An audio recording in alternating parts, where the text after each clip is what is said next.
নাউযু বিল্লাহি মিন যালিক। যে মানুষ কোরআন পড়া জানে না, কোরআনের অর্থ তো জানা কল্পনাও করা যায় না। যারা জানে 5%, আলিম ওলামা হাফাজ যারা, তারা বাদ দিয়া বাকি যারা জানেন তারা এর মধ্যে 3% যাদের তিলাওয়াত ভুল। বাকি আরো আছেন যারা তারা তিলাওয়াত করেন না। শূন্যের কৌটায় আলিম ওলামাদেরকে বাদ দিয়া হুফাজুল কোরআন ইমাম সাহেব যারা, তাদেরকে বাদ দিলে বাকি যারা আমার সমাজের মুসলমান, এদের কোরআনের সঙ্গে সম্পর্ক শূন্যের কৌটায়। পড়া জানি না, যারা জানি তিলাওয়াত করি না, আর কিছু আছি যারা তিলাওয়াত করি, তিলাওয়াতগুলি মারাত্মক ভুল। এখন পর্যন্ত আমাদের কোরআনের সঙ্গে সম্পর্ক হলো, কোরআন আল্লাহ দিয়েছেন 114টা সূরা। কতটা? 114টা সূরা। আয়াতের সংখ্যা হলো 6666টি আয়াত। আমরা তিলাওয়াত জানি সূরা আলাম তারা কাইফা ফাআলা রাব্বুকা বিআসহাবিল ফিল থেকে শুরু করে মিনাল জিন্নাতি ওয়ান নাস পর্যন্ত। এবং এর মধ্যে আছে বাকি এখানে কি পড়ি নামাজে দাঁড়াইয়া, শতকরা 95% মানুষ এখনো আমরা জানি না। এই না জানার কারণে, কোরআনের সঙ্গে সম্পর্ক ছিন্ন হওয়ার কারণে, কোরআনের জ্ঞান হৃদয়ে না থাকার কারণে এই জাতির সমাজের মধ্যে এসে ঢুকতেছে আল্লাহর নাফরমানি, সকল প্রকারের নাফরমানি আজ আমাদের সমাজে ঘরে ঘরে ঢুকে গেছে। কথা ঠিক কি না? মদ আছে না নাই?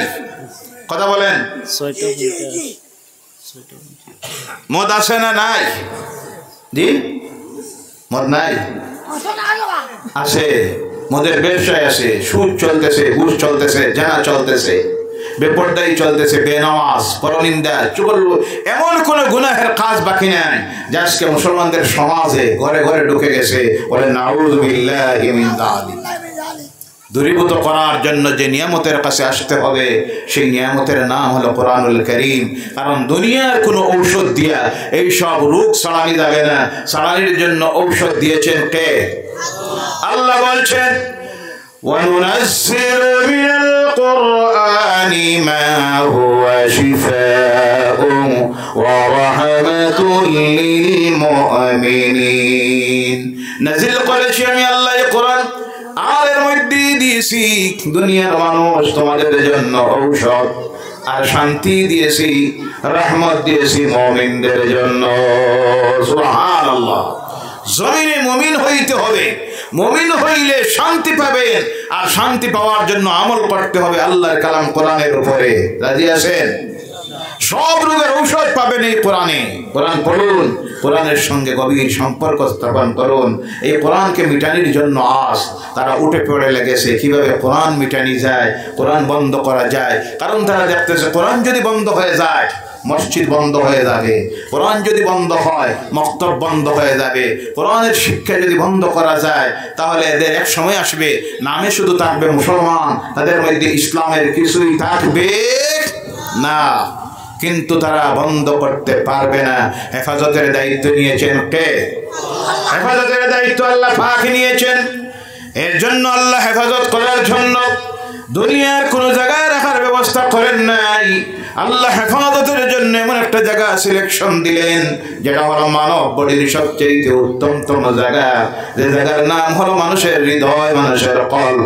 এর জন্য আল্লাহ পাক তার এই কালামের হেফাজতের জন্য এই পৃথিবীতে কিছু মানুষকে সিলেকশন দেয়, তাদের সিনার ভিতরে কমপ্লিট আল্লাহর কালাম সূরা আল ফাতিহা থেকে সূরা নাস পর্যন্ত আল্লাহ হেফাজতে রেখে দিয়েছেন, যাদের নাম হলো হুফাজুল কোরআন। সুবহানাল্লাহ। এদের হৃদয়ে আল্লাহ কালাম ঢুকাইয়া দেন।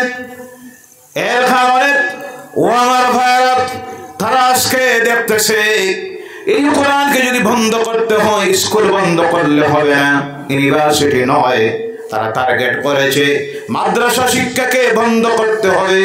আর করার জন্য 1 নম্বরে আমার এই দেশে বিশেষ করে আমাদের এই রাজ্যে তারা বন্ধ করে দিয়েছে সরকারি মাদ্রাসা। আছে? জি, কথা বলেন না? আছে? 2 নম্বরে হন পায়চারা করতেছে কওমি বেসরকারি মাদ্রাসাগুলিকে বন্ধ করার পায়তারা করতেছে, কারণ তারা দেখতেছে এগুলো যদি বন্ধ করে দেওয়া যায় ইসলাম মিটাইয়ে দেওয়া যাবে, মসজিদ এমনি বন্ধ হয়ে যাবে, মক্তব বন্ধ হয়ে যাবে, এরা শুধু নামের মুসলমান থাকবে। আর তখন আমাদেরকে বন্ধ করতে গিয়ে আমাদেরকে ললিপপ দেখাচ্ছে, তোমাদের ছেলে মেয়েকে ডাক্তার, ইঞ্জিনিয়ার, অবশ্যই আর পাইলট বানাইয়া দিব। ভাইরা আমার, এর জন্য আল্লাহর রাস্তা রেখি তা বন্ধ করতে পারবে না। হেফাজতের দায়িত্ব আল্লাহ পাকে নিয়েছেন। কেমনে আল্লাহ হেফাজত করেন দেখেন, ওই যাদের হৃদয়ে আল্লাহর কালাম কোরআন ঢুকে যায়, মনে আপনাদের আসতে পারে এরা যদি মারা যায় তারপরে তো কোরআন মিটে যাবে। এর জন্য আল্লাহ হাবিব বলতেছেন, যাদের সিনার ভিতরে আল্লাহর কালাম কোরআনুল কারীম ঢুকে যায়, এদের বডিটা মারা যাওয়ার পর আল্লাহ মাটির জন্য হারাম করে দেয়। সুবহানাল্লাহ, বলেন সুবহানাল্লাহ। তাদের বডি আল্লাহ হারাম করে দেয়। হিফাজুল কোরআন সুশরীরে কিয়ামতের দিন কবর থেকে উঠবে আর আল্লাহর সামনে গিয়ে দাঁড়িয়ে একটার পর একটা আয়াত তেলাওয়াত করতে থাকবে। বলেন সুবহানাল্লাহ, সুবহানাল্লাহ। ও আমার ভাইরা, দুনিয়ার আগুন ভয় পায়, যাদের এই কোরআনকে দুনিয়ার আগুন ভয় পায় তার প্রমাণ আজ থেকে 35 বছর আগে মালয়েশিয়ার একটা ফ্লাইট অ্যাক্সিডেন্ট হয়েছিল। জিদ্দা বিমানবন্দর থেকে যাওয়ার সময় হজ যাত্রীদেরকে নিয়ে রওনা করেছে, রাস্তায় বিমানে গোলযোগ দেখা দিয়ে বিমান অ্যাক্সিডেন্ট হলো।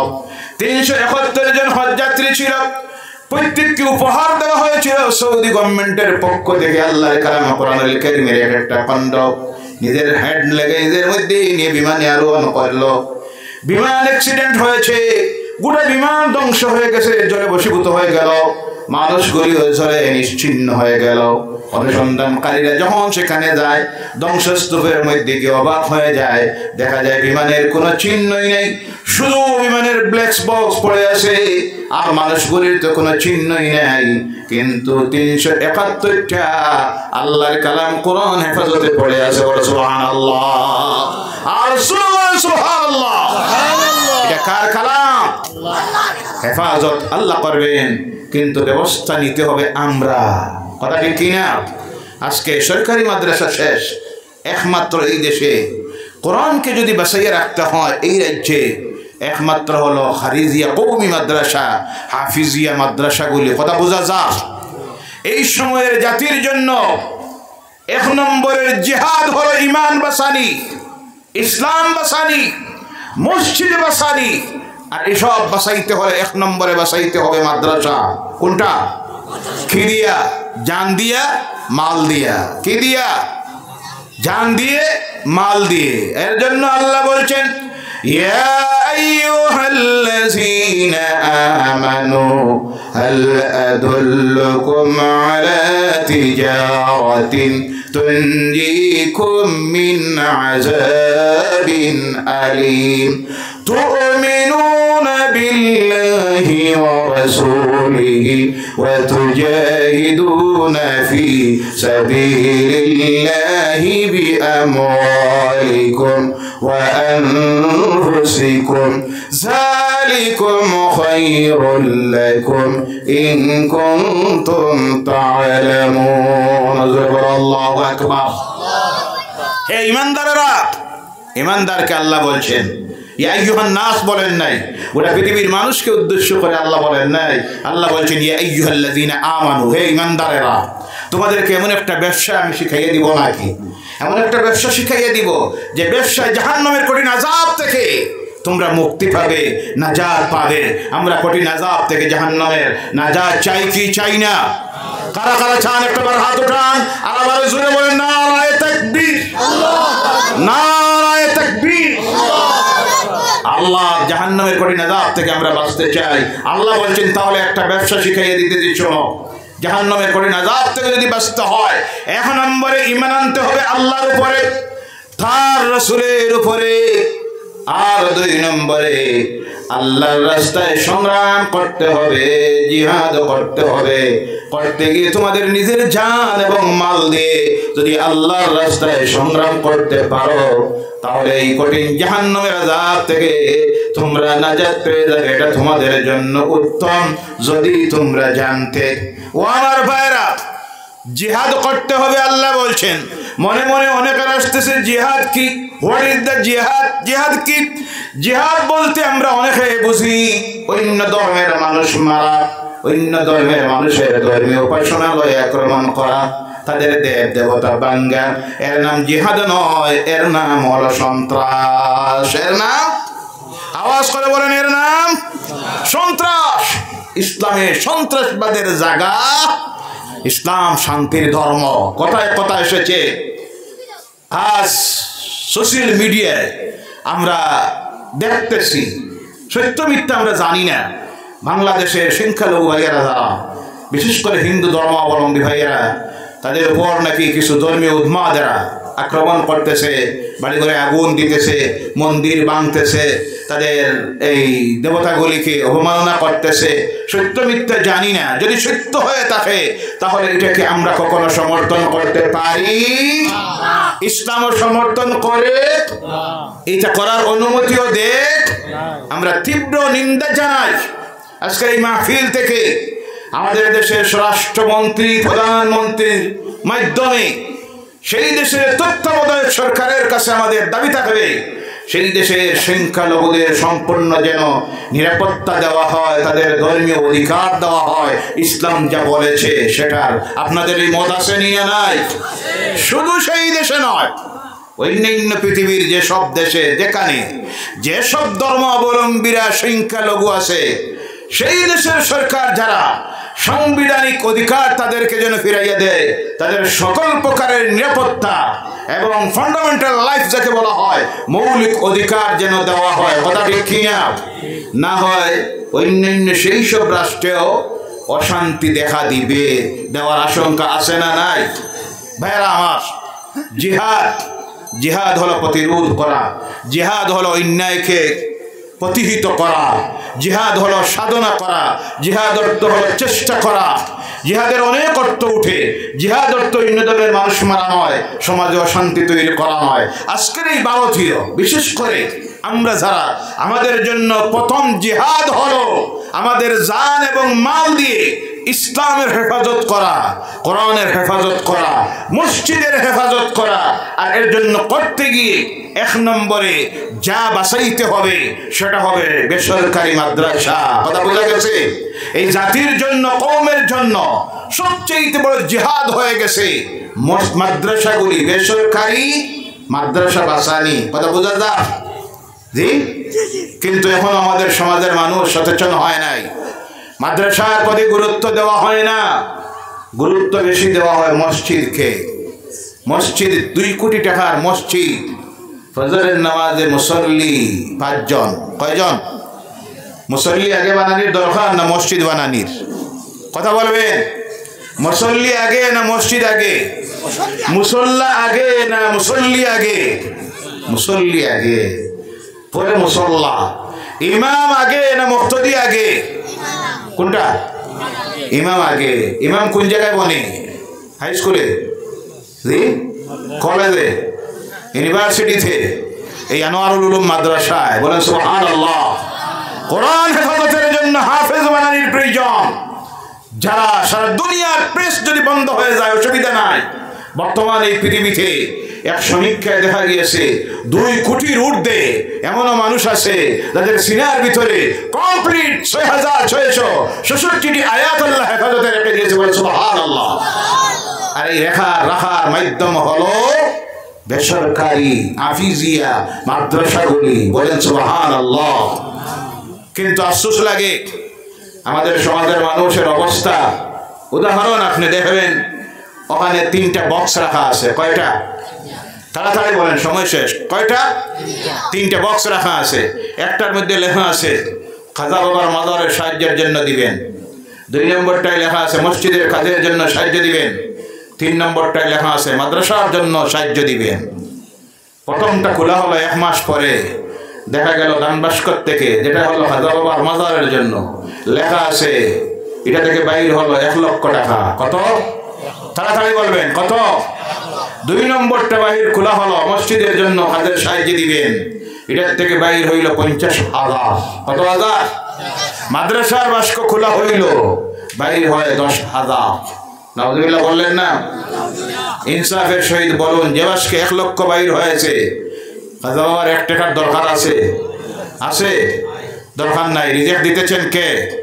আল্লাহ দিতেছেন। আল্লাহ বলছেন এই ওয়ালা তাহসাবান্নাল্লাযীনা কুতিলু ফি সাবিলিল্লাহি আমওয়াত বাল আহইয়াউন ইনদা রাব্বিহিম ইরযাকুন। আল্লাহ এদেরকে রিজেক্ট দিতেছে, এরা মরা নাই, জীবিত। বলেন সুবহানাল্লাহ।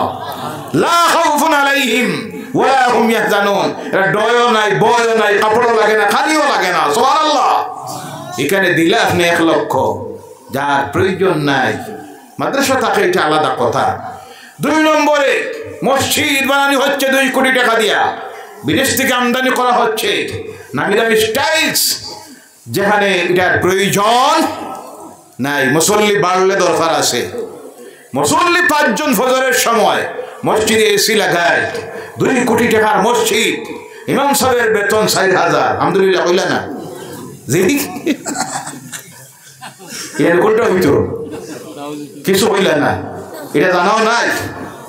5000 এখানেও কিছু নাই। 6000, 10000 আবো নাই, 15000। আলহামদুলিল্লাহ। এই তো বুঝা গেছে আপনারাও রাজি আছে। ইমামের বেতন কত হইতো?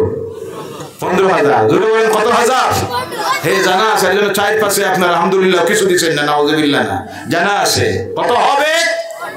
15000। এখানে 4000। মসজিদ 2 কোটি টাকা, বিদেশি টাইলস, এসি। এখন এসি বানা শুরু হয়েছে। এটার প্রয়োজন এখন নয়, বানাইতে না তা বলছি না। দরকার হয় বানান। মুসল্লি জায়গা হচ্ছে না 2 তলা 3 তলা, বানান। 40,000 50,000 হিটার দিলা। আর যেখানে এতিমেরা, গরিব, মিসকিন, সরকারের 1 টাকা সাহায্য নাই, শত শত ছাত্ররা কিতাব নাই, খানি নাই, কাপড় নাই, শিক্ষক যারা লি ওয়াজহিল্লাহ খেদমত দিতেছেন, বেতন নাই, মাথার উপরে চাল নাই, এদের দরকার বেশি না বাকি 2টাই বেশি? কথা বুঝতেছেন? আমি না করতেছি না, বাকি 2টাই প্রয়োজন বেশি না 3 নম্বর যেটা বাস্ক খুললে 10,000, এটাই দরকার বেশি? কোনটায়? 1 নম্বরটায় না 3 নম্বরটায়? আওয়াজ করে বলেন, 1 নম্বরটায় না 3 নম্বরটায়? 2 নম্বরটায় না 3 নম্বরটায়? আজ থেকে দিবেন? এই তো কথা বলেন না, দিবেন তো? রাজি আছেন? কারা কারা? এই মাত্র 10 মিনিট, উঠবেন না কেউ। আগামী দিনে ইনশাআল্লাহ লম্বা আলোচনা হবে। অতিথিরা অনেক রয়ে গেছেন। কাজ চলে আলহামদুলিল্লাহ। ভাই সবার নাম চ্যালেঞ্জ আর চ্যালেঞ্জ প্রতি মুহূর্তে আসতেছে ইসলামের বিরুদ্ধে, আমাদের বিরুদ্ধে বিভিন্নভাবে সোশ্যাল মিডিয়া আপনারা দেখতেছেন। এই সময়ে যদি আমরা মাদ্রাসাগুলি, বেসরকারি মাদ্রাসাকে যদি টিকিয়ে রাখতে না পারি, একদিন আসবে ওখান থেকে যখন ইমাম প্রোডাকশন বন্ধ হয়ে যাবে, আপনি মসজিদে যাবেন, নামাজের ইমামতি করার কেউ পাবেন না। মারা যাবেন, জানাজার নামাজ পড়ানোর কেউ পাবেন না। মক্তবে আপনি শিক্ষক রাখবেন, পাওয়া যাবে না। বর্তমানে তো অভাব দেখা দিয়েছে। অনেক আছেন যারা আলিম ওলামারা মওলানা হওয়ার পর ইমামতি করতে রাজি হয় না, মক্তবে চাকরি করতে রাজি হয় না, 5-7 হাজার বেতন, তারা অন্য পেশায় চলে যায়। এই অবস্থায় এখন ক্রাইসিস দেখা দিয়েছে। এই অবস্থা যদি চলে, প্রোডাকশন যদি বন্ধ হয়ে যায়, আল্লাহ না করুক, একদিন আসবে মসজিদ খালি পড়ে যাবে। আমরা কি চাই মসজিদ খালি পড়ুক? আপনারা কি চান মসজিদ খালি পড়ুক? আপনারা কি চান মসজিদে নামাজের জামাত বন্ধ হোক? আপনারা কি চান? আমরা কেউ চাই না। এর কারণে আল্লাহর রাস্তা অনুরোধ, মাত্র 10টা মিনিট আল্লাহর নামে জিকির করব। আর অনেক ভাইয়েরা আছেন যাদের আল্লাহ দেওয়ার ক্ষমতা দিয়েছে আল্লাহর কালাম কোরআনুল কারীমের খেদমতের জন্য। দুনিয়া থেকে আমরা সব চলে যাব, একদিন কিছুই যাবে না, সব পড়ে থাকবে। বাড়ি, গাড়ি, বিল্ডিং, ফ্ল্যাট সব। আজকে রাত্রিতে ঘরে গিয়া একটাবার অনুমান করে দেখবেন, চোখ বন্ধ করে হাত ফানাম্বা করে দিয়া শুয়ে যাইবেন আর মনে মনে ভাববেন যে আমি মরে গেছি। তখন চিন্তা করবেন, আমি যদি এই মুহূর্তে মরে যাই, কাল সকালে আমার অবস্থাটা হবে কি? ফজরের নামাজে মসজিদের মাইকে জানাইয়ে দেওয়া হবে, অমুক হাজি সাহেব বা অমুক মাস্টার সাহেব বা অমুক ব্যবসায়ী সাহেব গত রাত্রি 10টার সময় ইন্তেকাল করেছেন, ওনার জানাজার নামাজ আজকে জোহরের নামাজের পর অনুষ্ঠিত হবে। সকাল হইলে টেলিফোন, আত্মীয় স্বজন সব আসবেন। আসার পরে প্রথম সিদ্ধান্ত নেওয়া হবে জানাজা কয়টায়? জোহরের নামাজের পর। 2-4 জন যাও, কাফনের ব্যবস্থা করো। 4-5 জন যাও, কবরের ব্যবস্থা করো। দেরি করিও না। কি বলা হবে? দেরি করিও না, তাড়াতাড়ি করা ভালো। তাড়াতাড়ি করো। জোহরের নামাজ হবে, লাশ নিয়ে সামনে রাখা হবে, জানাজার নামাজ হবে। আপনাকে আমাকে, আপনার আমার ছেলে, ভাই, বন্ধু, আত্মীয় স্বজন সব নিয়ে রাখবে যে জায়গায়, সেখানে কোনো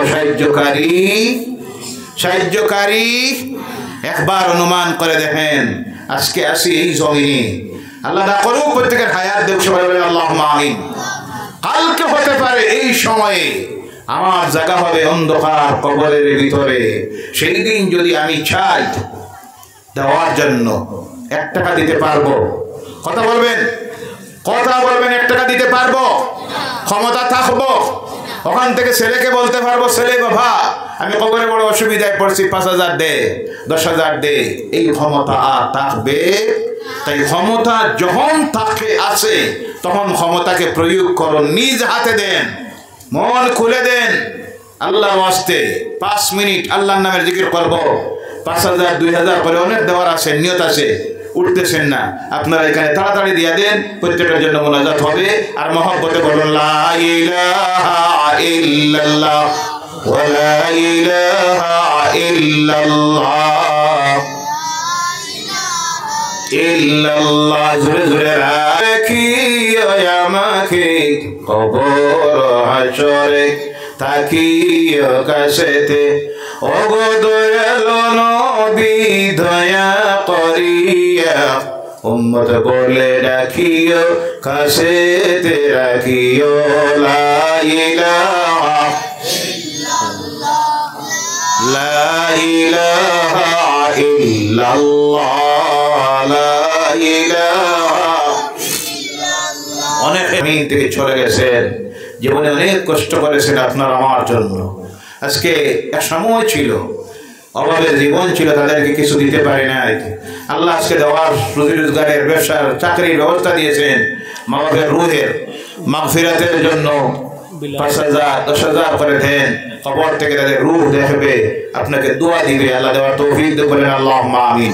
বিলালউদ্দিন চৌধুরী ইল্লান তাগফির লানা ওয়া তারহামনা লানাকুনান্না মিনাল খাসিরিন।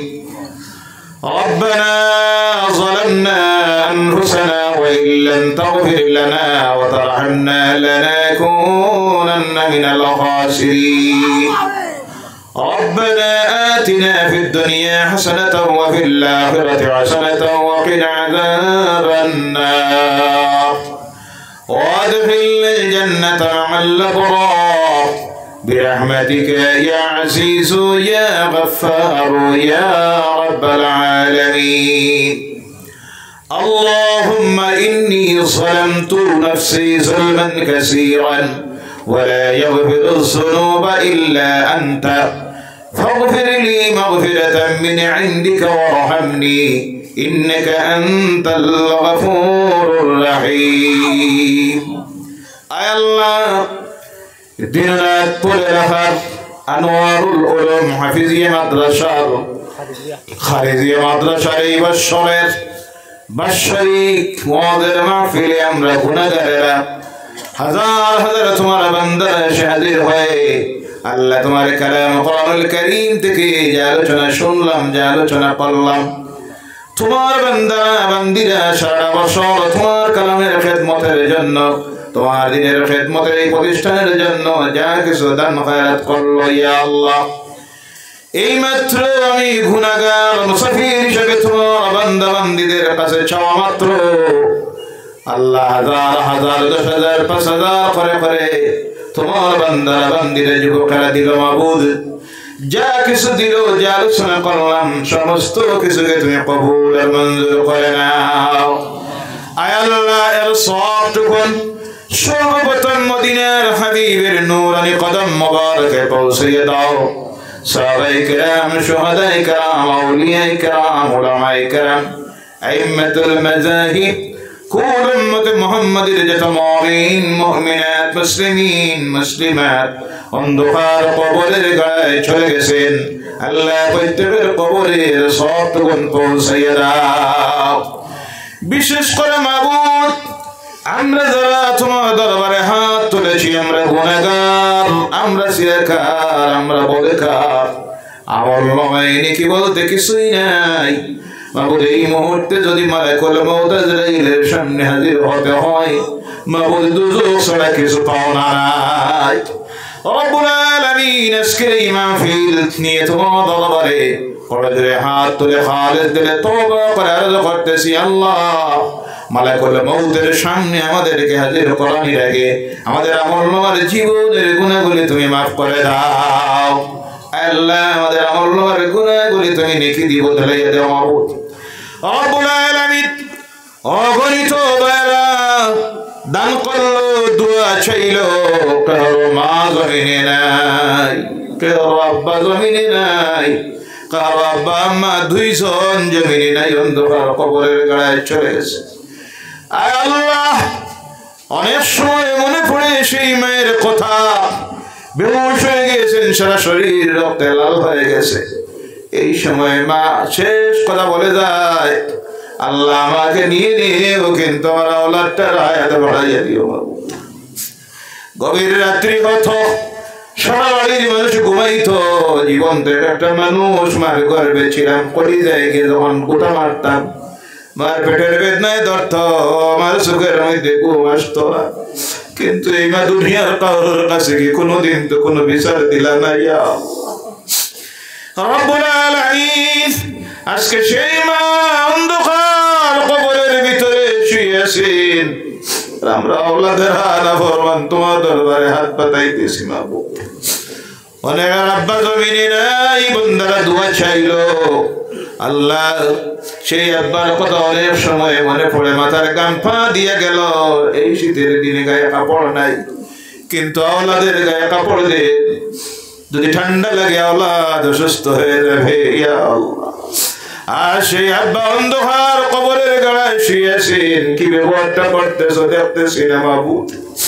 তোমার কুদরতের কদমে ধরে আওলাদ হিসেবে দুই নয়নের পানি ছেড়ে দিয়ে আরজ করতেছি, আল্লাহ আল্লাহ আমাদের মা বাবার জীবনের গুনাহগুলি মাফ করে দাও।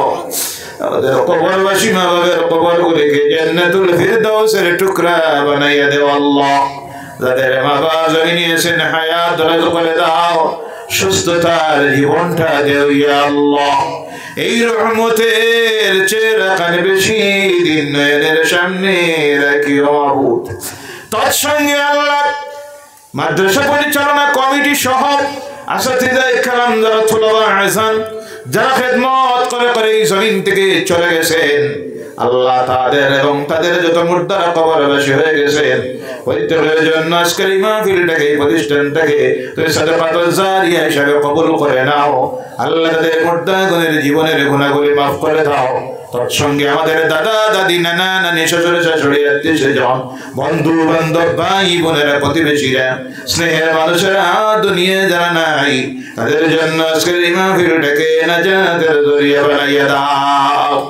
রব্বুল আলামিন অগণিত ব্যবসায়ীরা বেড়া দিল, দোয়া চাইল, আল্লাহ তাদের ব্যবসায় খায়ের বরকত দাও। অনেক অসুস্থরা দোয়া চায়, তোমার কুদরত থেকে শিফায়ে হাজেরা, শিফায়ে কামেলা নসিব করে দাও। অগণিত বেকার ভাইয়েরা দোয়া চায়, হালাল রুজি রিজিকের ব্যবস্থা দাও। শিক্ষিত বেকারেরা দোয়া চায়, তোমার কুদরত থেকে কর্মসংস্থানের ব্যবস্থাটা করে দাও।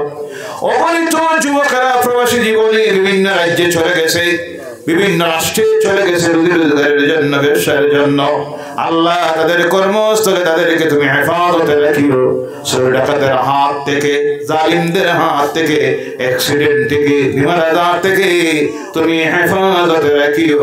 সহি সালামতে বারবার স্ত্রী ছেলে মেয়েদের সামনে, মা বাবার সামনে তুমি হাজির করিও আল্লাহ। রব্বুল আলামিন আমার ভাই দোয়া চাইতেছেন বারবার, ওনার এক আত্মীয় মহিলা অনেক অসুস্থ, ডাক্তার নিরাশ করে দিছে, মাবুদ শিফা দেওয়ার মালিক তো তুমি, অসুস্থতা দেওয়ার মালিক তুমি, হায়াতের মালিক তুমি, মৌতের মালিক তুমি। তুমি তো সেই আল্লাহ, মৃতকে জীবিত করো, জীবিতকে মৃত বানাও, সাগরকে সমতল ভূমি বানাও, সমতল ভূমিকে সাগর বানানোর ক্ষমতা তো তোমার। আল্লাহ তোমার গায়েবী শক্তি দিয়া সাহায্য দিয়া ডাক্তারকে ঔষধকে ওসিলা বানাইয়া তোমার বান্দির বিমারটাকে তুমি শিফায়ে হাজারা শিফায়ে কামিলা নসিব করে দাও। বিশ্বজুড়ে আল্লাহ আজ আমাদের গুনার কারণে আমরা নির্যাতিত, অত্যাচারিত, লাঞ্ছিত, অপমানিত। তোমার গায়েবী শক্তি দিয়ে আল্লাহ আমাদেরকে হেদায়েত করে দাও। প্রতিটা মুসলমানকে আল্লাহ 5 ওয়াক্তের নামাজি বানাইয়া দাও। প্রতিটা মসজিদে 5 ওয়াক্তের নামাজের জামাতকে তুমি কায়েম করে দাও। বিশ্বজুড়ে ইসলামের দুশমনেরা আজ কি মঞ্চে দাঁড়িয়ে গেছে পৃথিবী থেকে ইসলামকে মিটিয়ে দেওয়ার জন্য, মুসলমানদেরকে মিটিয়ে দেওয়ার জন্য, মসজিদ মাদ্রাসা কোরআন মিটিয়ে দেওয়ার জন্য। আল্লাহ এদেরকে তুমি হেদায়েত করে দাও। রব্বুল আলামিন তোমার গায়বী সাহায্য দিয়ে, রহমতের হেফাজতের শক্তি দিয়ে আমাদের জান মাল ইজ্জত আবরু মসজিদ মাদ্রাসা কোরআনকে তুমি হেফাজত করে দাও। এই সময় বিশ্ব মুসলমানকে তুমি এক এবং নেক বানাইয়া দাও আল্লাহ রব্বুল আলামিন। আমাদের এই জন্মভূমি ভারতবর্ষ শান্তির জমিন, বিভিন্ন ধর্মাবলম্বীদের বসবাস। আমরা মিলেমিশে এই দেশে যেভাবে বসবাস করেছি আগামী দিনেও এইভাবে শান্তিতে বিভিন্ন ধরনের মানুষ মিলেমিশে একই পরিবারের মানুষ হিসেবে বসবাস করতে পারি তৌফিকটা দাও। যারা আমাদের মধ্যে বিভেদ তৈরি করতে চায়, হিংসা বিদ্বেষ তৈরি করতে চায়, জাতিতে জাতিতে ধর্মে ধর্মে ভাষায় ব্যবধান তৈরি করতে চায়, তাদের ব্যক্তির স্বার্থের জন্য আল্লাহ এদেরকে তুমি হেদায়েত করে দাও। এদের মুকদ্দমে যদি হেদায়েত লেখা না থাকে আল্লাহ এদেরকে ফেরাউনের মতো একটাবার ধরে নাও রব্বুল আলামিন। এই জমিনে আমরা কেউ চিরস্থায়ী নয়, চলে যাব। যাওয়ার সময়টা বড় কঠিন সময়। সেই সময় সেক্রেটারি মওতের ঘাটে আমাদেরকে আটকাইও না আল্লাহ। জীবনের শেষ সময় নূরের নবী নয়নের সামনে হাজির করে দিও। আর দুনিয়ার জীবনের শেষ কথাটা বারবার আমাদের জবানটা দিয়ে দাঁড়িয়ে করে দিও, লা ইলাহা ইল্লাল্লাহু মুহাম্মাদুর রাসূলুল্লাহ।